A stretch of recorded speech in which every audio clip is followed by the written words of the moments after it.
Paano kaya kung sabihin sa'yo ng isang kilalang faith healer na ang mga sagot sa problema mo ay wala lang sa dasal, kundi nasa artificial intelligence din? Medyo kakaiba, di ba?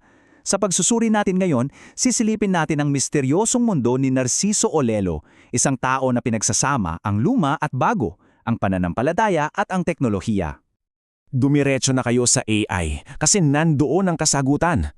Yan mismo ang binitawang salita ni Narciso Olalo. Isipin mo, galing sa isang spiritual figure. Ito mismo yung statement na nagbukas ng napakaraming tanong at siya ring sentro ng ating pag-uusap ngayon. Ano ang papel ng AI sa pananampalataya? So para masagot yan, kailangan nating bumalik sa simula. Sa unang bahaging ito, alamin natin kung paano nga ba nag-cross ang landas ng AI at ng sinasabi niyang banal na tawag. Kasi ang tanong talaga, saan at paano ito nagsimula? Well, ang lahat pala ay nagsimula sa isang Zoom meeting. Dito raw niya ibinahagi sa kanyang mga followers ang isang bagong mensahe na galing mismo sa Diyos. Dalawang salita lang, AI o lalo. At dyan na ipinanganak ang konseptong ito. Okay, so para saan ba talaga tong AI na to? Ayon sa kanya, isa itong tool para mas maintindihan siya. Kumbaga, isipin nyo, lahat ng videos niya, social media posts, mga testimonya ng followers niya, lahat ng yan kinokolekta at sinusuri ng AI. Ang goal, para bumuo ng isang malinaw na paliwanag tungkol sa ginagawa niya. Parang isang digital archivist na nag-organize ng lahat para mas madaling magets ng mga tao. Ngayong alam na natin ang role ng AI, oras na para kilalanin naman natin yung tao sa likod nito. Sino ba talaga si Narciso Olalo? At bakit niya tinatawag ang sarili niya na isang kasangkapan ng Diyos? Ito yung tanong na nasa puso ng buong ministeryo niya.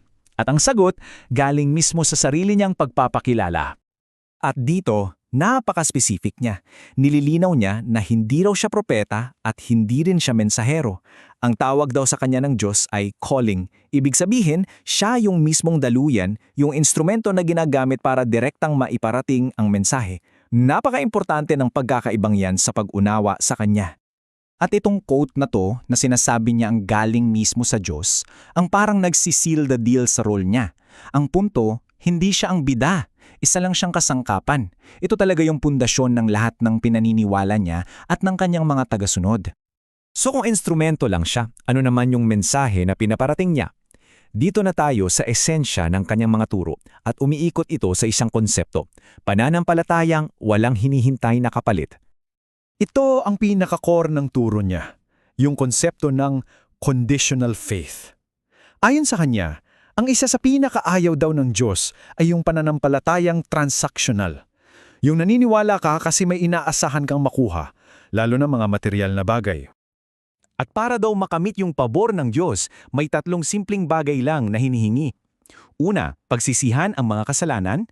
Pangalawa, baguhin ang buhay. At pangatlo, magkaroon ng matinding pananampalataya sa Diyos at sa Kanya bilang kasangkapan. Simple lang, di ba? Diretso sa punto. Mahalaga ring tandaan na ang pagpapagaling na sinasabi niya ay hindi lang pisikal ha. Holistiko ito. Sinasaklaw nito ang buong pagkatao. Katawan, isip, at lalo na ang kaluluwa. At bukod sa mga aral, may isa pang malaking bahagi ang kanyang ministeryo. Sinasabi niya kasi na binigyan siya ng mga espesyal na kapangyarihan. Tingnan natin kung ano-ano ang mga ito. Ayon sa kanya, tatlo raw ang pangunahing kapangyarihan niya. Una, yung boses niya mismo. Nakakagamot daw. Pangalawa, yung power of mind, kung saan kaya niya raw makita ang buong kwento ng buhay mo, pati mga kasalanan mo. At pangatlo, ang abilidad na makita ang hinaharap. At muli, itong quote na to ang nagpapaalala sa lahat. May pagkakaiba raw ang paggamot at pagpapagaling. Siya raw ang naggagamot, pero ang Diyos pa rin ang ultimong nagpapagaling. Paulit-ulit niyang binabalik ang lahat sa Diyos. Siyempre, kapag may mga ganitong claims, asahan mo na may kasunod na kontrobersya. At dito na pumapasok ang isa sa pinakamabigat na akusasyon laban sa kanya, ang pagiging bulaang propeta. So, tingnan natin ang dalawang panig. Sa isang banda, yung mga kritiko, tinatawag siyang bulakang propeta. Ang depensa naman niya, tatlo. Una, teka, hindi naman ako nagpapakilalang propeta. Pangalawa, at ito ang pinakamahalaga para sa kanya, hindi ako naniningil ng pera. At pangatlo, binalik niya yung akusasyon. Sabi niya yung mga naniningil, sila raw ang tunay na bulakang propeta. At para bigyang diin yung huling punto na yon, ito ang pinakamatibay niyang ebidensya. 0. Wala raw siyang sinisingil para sa serbisyo niya dahil utos daw yun ng Diyos. Kahit isang kusing. At para sa huling bahagi, bumalik tayo kung saan tayo nagsimula. Itong kakaibang pagtatagpo ng sinaunang paniniwala at ng ultra-modernong teknolohiya. Ano kaya ang ibig sabihin nito para sa ating lahat? Kung susumahin natin ang biyahe niya, makikita natin sa timeline na ito. Nagsimula sa mga core teachings niya noong 2013, tapos hinarap niya yung mga kontrobersya noong 2015 hanggang sa pagpasok ng 2026 kung saan AI na ang kasama sa usapan. Kitang-kita yung pag-evolve ng kanyang ministeryo.